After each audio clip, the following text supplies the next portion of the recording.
एक महात्मा जी की अपने शिष्य के साथ भ्रमण पर निकले हुए थे।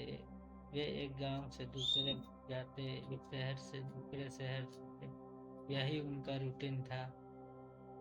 वे जहाँ रुक जाते थे शाम में वहाँ प्रवचन करते थे। महात्मा जी से ज्यादा बात नहीं करते थे, उन्हें शांत रहना पसंद था। उनका शिष्य था, उसको दुनियादारी की बातों में बड़ा इंटरेस्ट था। दूसरों की जिंदगी में ताका झाकी करने में यकीन रखता था। लोगों से ज्यादा बात करना उससे महात्मा जी तो ये सब पसंद नहीं था। वो ज्यादा किसी के जीवन में ताका झाकी करते नहीं थे, अपना काम से काम रखते थे, अपने रास्ते पर चलते थे। एक सुबह निकले हुए थे भ्रमण पर, वहीं उनकी यात्रा चल रही थी। एक नदी के किनारे से जा रहे थे तो उन्होंने देखा कि एक मछुआरा जो था वो मछली पकड़ रहा था।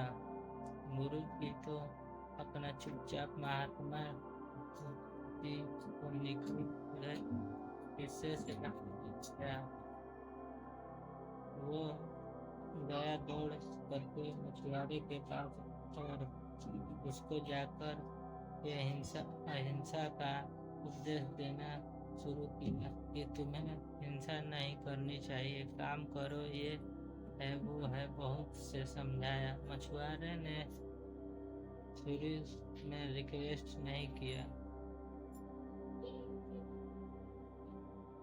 शुरू में ज्यादा बोला नहीं, लेकिन जब शिष्य बोले ही जा रहा था, ज्ञान पर ज्ञान दिया जा रहा था, तो मछुआरा जो था वो गुस्सा हो गया। दोनों के बीच बहस होना शुरू हो गई।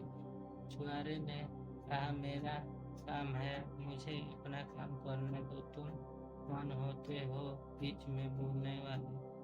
धीरे धीरे बहस बढ़ती गई और झगड़ा शुरू हो गया।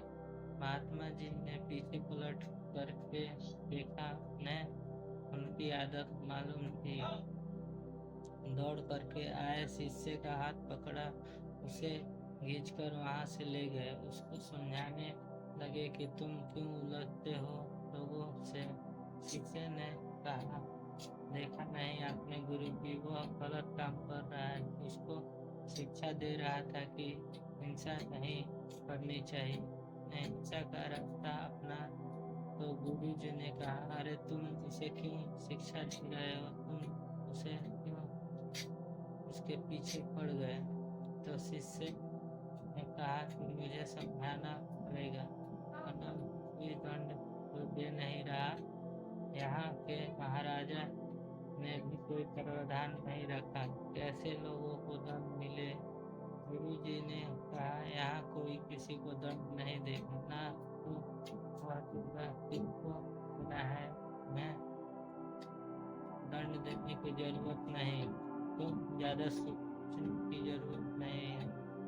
इससे ने कहा, से कौन दंड देगा। गुरु जी ने कहा, बस समय आने पर वह अपना फैसला सुना देता है, हमें इस पर चिंता करने की जरूरत नहीं है, हमें झगड़ा करने की जरूरत नहीं। शिशु चुप हो गया। गुरु जी ने समझाई कि बात ज्यादा बोला नहीं। इस बात को 2 साल बीत गए। कमाल हुआ कि इसी रास्ते से वो वापस जा रहे थे, वहीं सुबह का समय के किनारे दिल हुआ था। अब उसी से दिखता है कि वहाँ एक सांप को अपनी जान बचाने के लिए तड़प रहा है और चींटियां उसे नोच कर के खा रही है। इससे ने यह भी देख कर यहाँ नहीं गया और दौड़ के गया सांप को बचाने के लिए। मैं फिर से हाथ पकड़ लिया, बोले नहीं, जो हो रहा है होने। शिष्य कहा, गजब करते हो आप, कोई हिंसा कर रहा है, लोग तो मना कर रहे हो, किसी की जान बचा रहा हूँ तो मना कर रहे हो। गुरु जी ने कहा, मैंने कहा था ना, वो अपना फैसला सुनाता है,